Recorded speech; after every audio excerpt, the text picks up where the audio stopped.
On Auschwitz.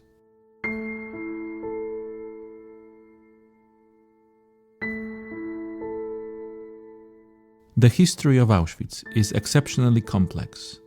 It combined two functions, a concentration camp and extermination center. Nazi Germany persecuted various groups of people there, and the camp complex was continually expanded and transformed. In the podcast on Auschwitz, we discuss the details of the history of the camp, as well as our contemporary memory of this important and special place.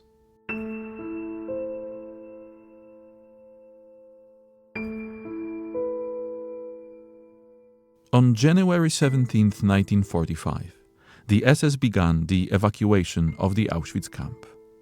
Approximately 56,000 prisoners, both men and women, escorted by armed SS men, marched from various parts of the camp complex towards Wodzisław Śląski and Gliwice. Several thousand people fell victims to the so-called death marches. In the On Auschwitz podcast, we present excerpts from accounts of these events by survivors and other eyewitnesses. Róża Drejańska.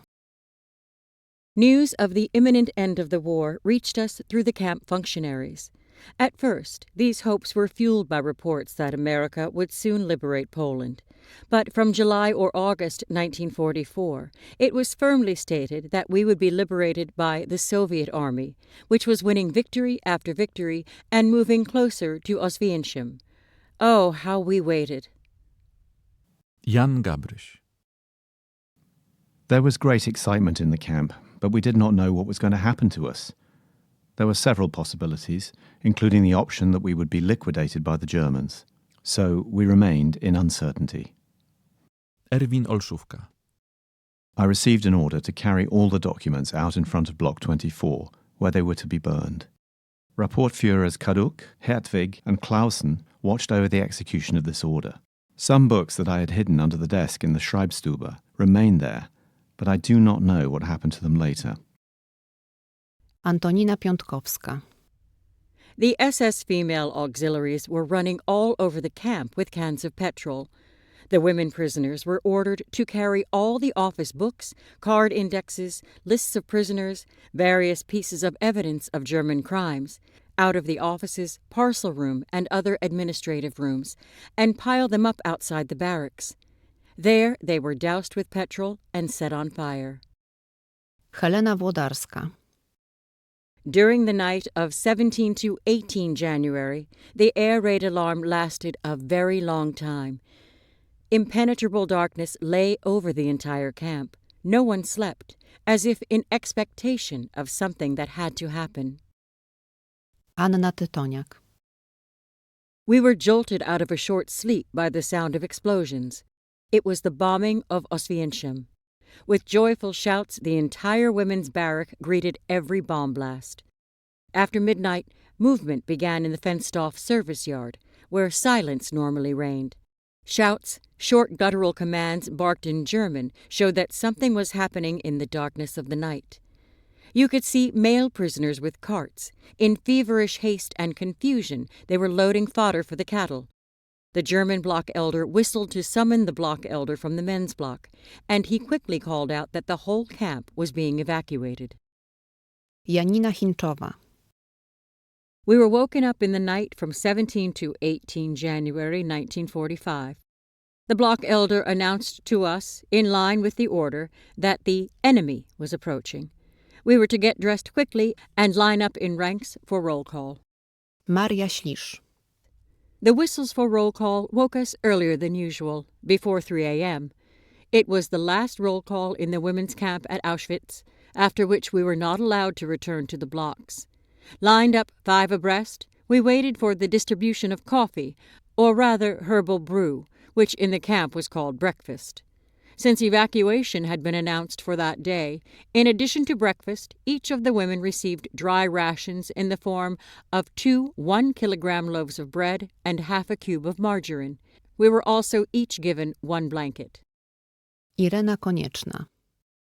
The SS men were literally driving the women to join the transport. They said that the entire camp was mined and would be blown up after they left. Franciszek Wieszała. The evacuation of the camp began. Our group, numbering almost 5,000 prisoners, left the camp at about midnight. The prisoners were allowed to take with them 2 loaves of bread, tins of meat, and 2 blankets. Jadwiga Zając. The block elder burst in, shouting to get up and take blankets with us. But how were we supposed to take blankets when there were only 1 or 2 on a bunk and 4 of us? The block elder did throw in a few more, but there were not enough for everyone. I did, however, manage to grab one. As we left the block, each woman was given a loaf of bread, and we were lined up in front of the barracks. Small children who could walk also went. The older ones took care of them. We led them, holding their hands. We walked along the Lagerstrasse towards the gate. Jan Dziopek. We were marching in columns 5 abreast, 100 people to a column. At the gate stood several SS officers who removed the limping and the older prisoners from the transport. They wanted to take me because of my age, but I begged them, saying that I was strong and healthy, so they let me go. For the journey, we were given 2 loaves of bread, 33 decagrams of margarine, and 1 tin of meat, 1 kilogram for 3 men. Abraham David Pfeffer. We walked through various localities, whose names I no longer remember. Maria Świderska. Even as we stood in the ranks, you could still hear chatter and conversation. We were still full of enthusiasm, but this did not last long. The pace of the march was murderous. It grew even quieter in the ranks. Heads drooped. Our enthusiasm faded. Our legs began to tangle. The ranks became mixed. You could no longer see groups of 5. The transport stretched out over an enormous length of road. You could hear more and more frequent sighs in the ranks and remarks like, "We won't get far at this rate." Franciszek Wieszała. The column of marching prisoners was stretching out terribly. Sometimes part of the column would halt for 10 to 15 minutes, and then we had to catch up, which was very exhausting, both because of the tempo and because the road was worn smooth and icy. Izrael Berkowski. Beyond Oświęcim, at a distance of 5 to 10 kilometers, they began shooting into the ranks of marching prisoners. We learned that the SS men were deliberately firing at people, wanting to reduce the size of the transport in this way. Ahead of us, there was a transport of women. The road on both sides was strewn with women who had been shot. Behind us, there were also still women. Józef Tabaczyński. After Bierun, we began to come across the bodies of prisoners lying by the side of the road. These were those who had been killed by SS bullets as unfit to continue marching. From time to time, shots could be heard. Wanda Błachowska-Tarasiewicz. Every now and then a shot rang out. That was how the SS dealt with those who had weakened and could no longer walk. The wind and frost took their toll on us. The weaker ones gradually began to empty their backpacks. They threw away blankets, underwear, spare dresses, or shoes to lighten the load a little. At 2 a.m., a halt was ordered. For the night, we were given a barn and a stable. We were simply packed in there, one on top of another. There was no straw. The doors were left open. We froze even more, and instead of resting, our fatigue only intensified. Our shoes were completely soaked. Our feet were floating inside them. In the morning, at 8 o'clock, we marched on without breakfast. The frost was severe. We wanted to sing a little to lift the spirits of the weak and the older ones, but the SS drowned out our singing with gunshots. We encountered more and more corpses in various positions, mostly with smashed skulls, lying along the edges of the road. We also left many from our transport behind us. Jan Gabryś. During the march, I realized we were passing through an area I knew quite well, so I decided to use the first favorable opportunity to escape. I did manage to carry out this plan. It was slowly getting light. It was the morning of the 18th of January. We were passing near a small grove beyond Brzeźcie when I noticed a fairly large gap had opened between one guard post and the next, walking along the side of our column. From time to time, one of them would stop and intervene. In such moments, they could not simultaneously watch every marching prisoner. That was the chance I used. I quickly jumped away from the marching column and ran into the grove on the same side. It must be noted, however, that because of illness I was weak.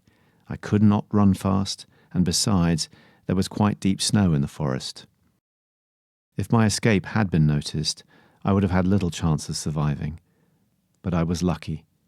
I heard no call to stop behind me. No one shot at me. Zofia Stępień-Bator. A white road, and on both sides 2 large black walls of forest. You could hear the crunch of snow and the heavy breathing of exhausted women prisoners. Shots kept tearing through the silence of the night, and someone kept collapsing into the ditch for eternal rest. At one point, someone in front of me fell. I helped her up. She was a small girl, utterly exhausted and just as alone as I was. She stumbled every moment. On her back she carried a huge bundle. "Throw it away, it'll be easier," I pleaded. "No, my bread is in there. If I throw it away, I'll die of hunger." She was breathing heavily and whimpering like an infant. I dropped her bundle to the ground. She burst into loud tears. "Don't cry. I have bread. I'll walk with you and share mine with you. You have no strength to carry anything."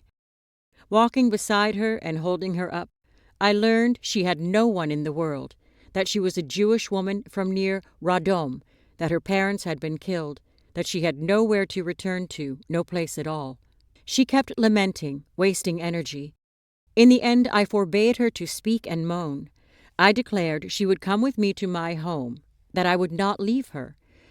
I begged her to gather strength, just until dawn, because in the morning, when the sun rose, it would be easier. She calmed down, walked evenly for a while, then fell again. I lifted her. Now I was dragging her. No one helped me. Women prisoners passed us, barely walking themselves. And I also lost my strength. I was drenched in sweat from the effort, but I could no longer leave her. That is how we ended up at the back of the column. When she fell one last time, and I no longer had the strength to lift her, I cried out for help. Then someone's hands grabbed me and pulled me forward. Exhausted, I did not realize that I would not save that girl anymore, that I myself could die with her.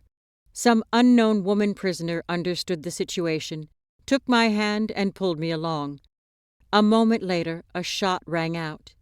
My poor little charge, whom I had promised not to abandon, stopped suffering. The echo of that shot remains in my memory to this day. Natan Żelechower.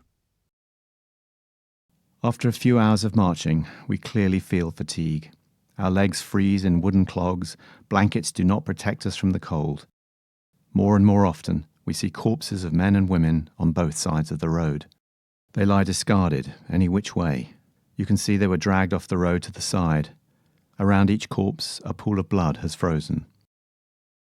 These did not endure the march. They collapsed from exhaustion, and the guards, wanting to make sure that they would not rise again, shot everyone who fell. The sight undermines the morale of those marching. We hear shots far ahead, at the head of the column. Brief commotion. Prisoners drag the shot man by the legs, lay him in a ditch and return to the ranks. The march is not interrupted. Another shot, this time behind us. We keep going forward, legs mechanically performing the heavy service of carrying the body, the stomach demanding food. We ate all our bread. Night falls, bright, silvered by the whiteness of snow and moonlight. We move our legs with difficulty. A wave of immense exhaustion washes over us. The body weighs towards the ground, cannot find in itself enough stiffness to remain upright. Mechanically, we avoid those lying there. I become indifferent to everything. My legs hurt badly. I start dozing as I walk. Every few dozen steps I open my eyes, and I find I am still dragging myself along. We pass a village. Human faces with normal colour press against window panes and disappear in fright at the sight of the numerous German guards. Maria Śleziona. I observed the tragic march of the prisoners together with the household from the window of the building where I still live today. Women prisoners were being driven along Puszynska Street. On the left side of the street, a woman in an advanced stage of pregnancy stepped out of the column. Leaning against the wall of a transformer station, she held her belly. The column passed without stopping. An SS man came up and pushed the woman, who was in labor, to the right side of the road onto the verge. We ran to the other window from which the view was better. The woman prisoner was lying on her back in the snow. The SS man shot her in the face with a pistol and a second time in the belly. When the street emptied, we went out to look at the murdered woman. She was a young woman, about 25 years old. Teofil Balcarek. One night, single shots from the road next to our house woke us from sleep. This alarmed us, but we did not dare go out towards the road. From the windows, nothing could be seen. In the morning, around 7:30 or 8, as a so-called cart driver, I set out in a horse-drawn cart with milk churns, my own and my neighbours', towards Kobylice, to deliver them to the agreed place near the cross. Not far from my house, I saw the body of a man in striped uniform on the roadside. It lay on the embankment. Blood was visible.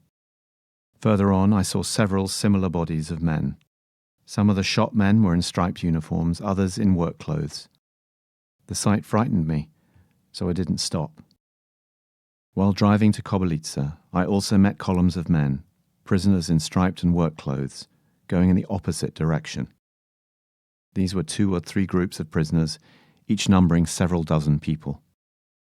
They walked under escort of armed guards, very slowly, barely dragging their feet. Ilona Strusińska. During the march, Polish residents of various Upper Silesian localities ran up to us, bringing us milk and bread. The SS men drove these people away with force, and we marched on without a moment's respite, without the possibility of drinking anything. Jan Dziopek. We have 12 hours of marching behind us. Physical exhaustion, compounded by thirst, is reflected on our faces. We look as if after an illness. We enter Pszczyna. They lead us through the town by side streets. We pass the impressive castle of the Pszczyna princes. On the faces of passers-by, we see vivid compassion for us. In many women's eyes, we see tears. We are going, as the SS men say, to Poręba, a locality 2 kilometers from Pszczyna. So on the first day, we covered 29 kilometers. In Poręba, we received lodging in manor buildings, 1 barn and a stable with cattle. Maria Żumańska. It was the first rest. They housed us in some barns, allowing us to disperse into private homes. It gave the impression as if the SS men did not care about us, as if they wanted to get rid of us. Jadwiga Zając. It was some kind of farm or manor. There was an enormous barn and some other outbuildings where they lodged us. I managed to get into the barn. There was straw under which I managed to squeeze myself and fall asleep. After spending the night that way, in the morning they drove us onward. Of course, nothing more was issued to us to eat. Each of us just tore off a piece of the bread issued in Oswięcim, and we gathered snow from the road when the Germans walking with dogs were not looking, because you couldn't stop, and we were thirsty. Józef Ciepły. From Poręba, we marched to the locality of Brzeźce. Then Stujonki. An older man came out in front of the school building, standing by the road, holding a bucket with some liquid to drink, supposedly grain coffee with milk. At one moment, an SS man approached him and asked, "Is that for us?" The man nodded, and the SS man drank it, but I am sure the coffee was intended for the prisoners. Eulalia Kurdej. When we were roused to march, one of the women prisoners said to me, "Don't take off your boots, child, because you won't get them back on." She was right. My legs were so swollen that if I had taken off my boots, I could not have put them on again. I joined our column. Róża Drejańska. Along the way, we passed many who were weakening, unable to go on. Among them was Zosia Zedrowak, my dear friend. Her legs were terribly swollen and wrapped with a blanket. We began to haul her along, together with Anielka. She was taller than us, and leaned on us and walked on her aching legs. Franciszka Pieczka. During the march, various tragic situations occurred. At one point, a woman broke away from our group, collapsed into a ditch, and began giving birth. We stopped beside her, wondering how to help, when one of the SS men approached, ordered us to move away, then shot the woman. It was a terrible sight. Leszek Zięc. My shoes were tight and wooden clogs at that. My legs were swollen and rubbed raw. I dragged myself along with the last of my strength. I looked back. Behind me on a sledge, dogs were pulling a heavy machine gun. An SS man was fiddling with a bolt. Everything went dark before my eyes. I felt weakness. My legs wobbled, and my whole family appeared before my eyes. I knew the SS man would shoot me in a moment. Suddenly, someone grabbed me by the arm and said in Russian, "You must make it. Your family is waiting for you." Another prisoner took my other arm and put water to my fever-parched mouth from a mess tin. I don't know why the SS man didn't shoot. Maybe because I gathered a little strength. Wanda Bienioszek. The further route of the march led through Pawłowice. We passed by the dairy and onto Jastrzębie-Zdrój. There, after a short stop, we were taken over by the Wehrmacht. After the change of escorts, we marched on. Jan Dziopek. In the evening, we reached Jastrzębie-Zdrój. They led us into the courtyard of a large manor farm. Just as in Poręba, only a small handful of lucky ones found shelter under a roof, while the rest of us had to bivouac in the open field. Józef Ciepły.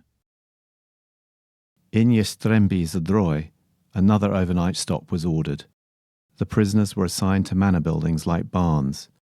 Some prisoners slept on the manure heap. We spent 2 nights there. Only on Monday, around 11 in the morning, was the signal to march given. Jan Dziopek. We're heading towards Wodzisław. We march into a heavy snowstorm. The snow lashes our faces, the wind penetrates to the marrow, and despite marching, we freeze. Maria Świderska. Suddenly, we learn in fright from the guard post that in Wodzisław they will load us onto wagons and we will travel on. Some are glad that there will be no need to walk further. We are depressed. The hope of escape, of freedom, moves farther away from us. Wanda Bienioszek.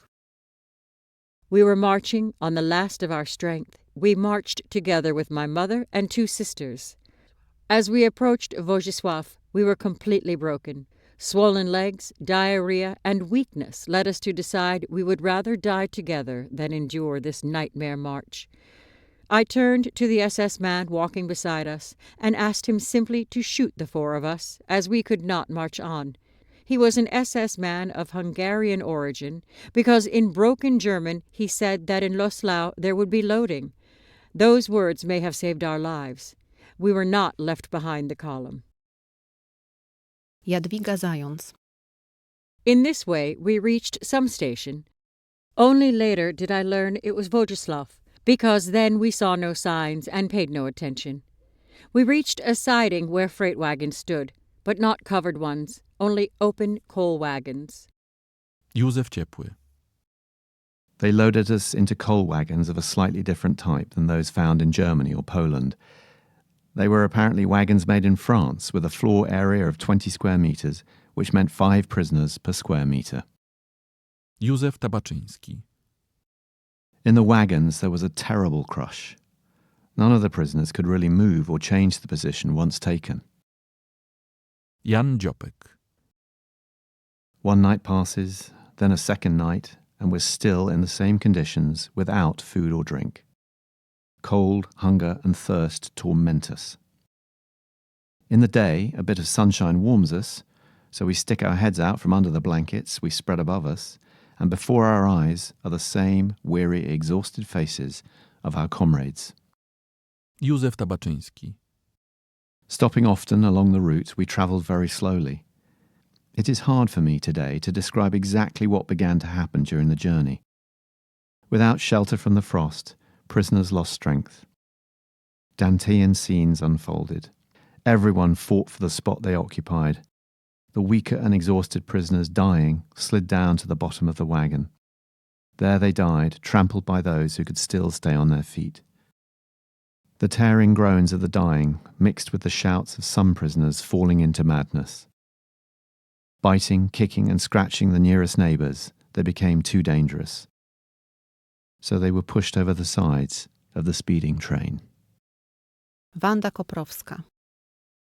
A night as long as an entire age, and the cold, if only for a moment to rest one's head somewhere, because it was so terribly heavy.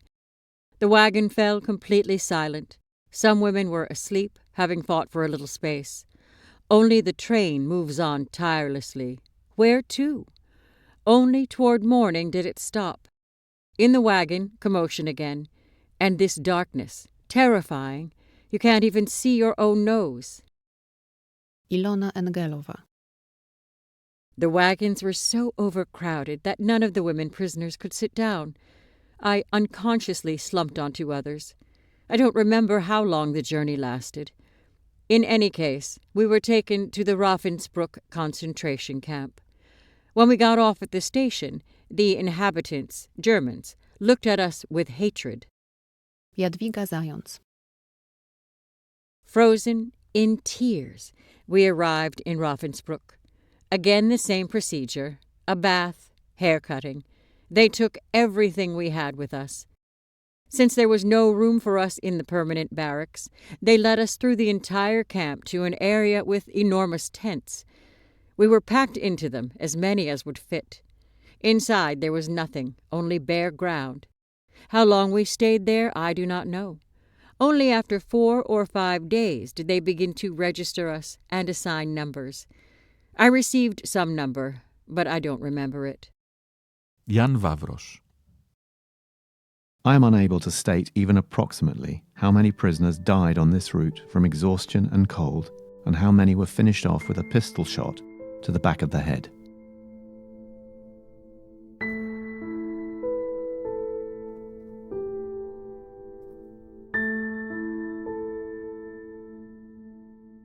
All episodes of the On Auschwitz podcast are available at auschwitz.org/podcasts. We kindly ask you to support our mission and share our podcast in social media.